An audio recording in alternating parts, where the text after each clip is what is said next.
Hello everyone. तर आज आहे लक्ष्मी कुबेर पूजन. अश्विन महिन्यातील अमावस्येच्या दिवशी लक्ष्मी कुबेर पूजन साजरा केला जातो. लक्ष्मी कुबेर पूजन हा दिवाळी सणातील अत्यंत महत्त्वाचा व शुभ दिवस मानला आहे.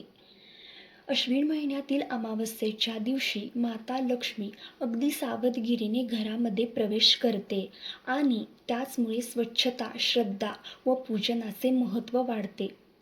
भगवान कुबेर हे धनत्रयोदशीच्या दिवशी माता लक्ष्मीसोबत पूजले जातात आणि त्यामुळेच धनयोग, नित्यवृद्धी आणि संपन्नता वाढते.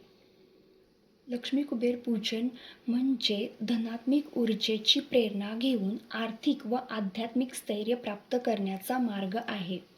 या पूजेचे महत्त्व फक्त धनप्राप्ती नाही, तर व्यवहारातील मूल्य, कृतज्ञता व आत्मसंपन्नतेचे मूल्य रुजवणे हे देखील आहे. हॅपी दिवाळी. बाय.